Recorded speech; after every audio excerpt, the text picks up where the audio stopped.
મિત્રો આપણે આજ પિટ્સ ઇન્ડિયા એક્ટમાં ભારતનું બંધારણ ભાગ 5 જોવાના છીએ। ચલો મિત્રો આપણે ફોલો ના કર્યો હોય તો કરી દેજો, આપણે આખું બંધારણ કરવાનું છે। ચાલો આપણે આજનો વિડિયો શરૂ કરીએ।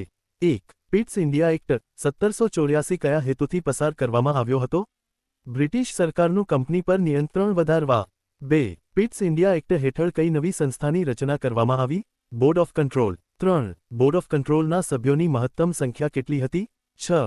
4. દ્વિશાસન ડ્યુઅલ કંટ્રોલ કયા બે સંગઠનો વચ્ચે સ્થાપિત થયું? બોર્ડ ઓફ કંટ્રોલ અને court of directors. 5. Pitt's India act કયા એક્ટની ખામીઓ દૂર કરવા માટે પસાર કરવામાં આવ્યો? Regulating act 1773।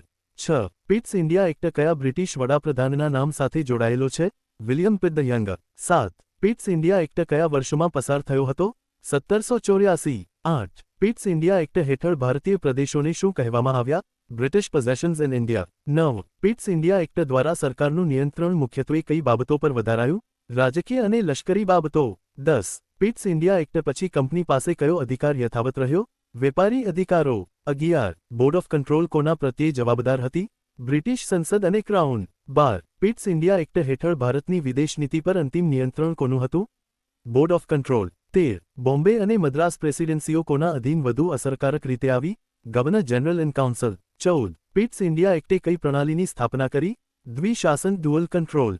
15. Court of directors કયા કાર્ય માટે જવાબદાર રહી?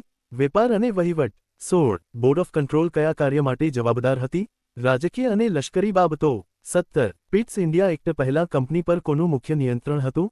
Court of directors. 18. Pitt's India Act દ્વારા બ્રિટિશ સરકારની ભારતમાં શું મજબૂત બની? રાજકીય સત્તા। 19. પિટ્સ ઇન્ડિયા એક્ટ પછી ઈસ્ટ ઇન્ડિયા કંપનીનું સ્વરૂપ શું બન્યું? બ્રિટિશ સરકારના નિયંત્રણ હેઠળનું વેપારી સંગઠન। 20. યુપીએસસી જીપીએસસી દૃષ્ટિએ પિટ્સ ઇન્ડિયા એક્ટનું સૌથી મહત્વપૂર્ણ યોગદાન શું હતું?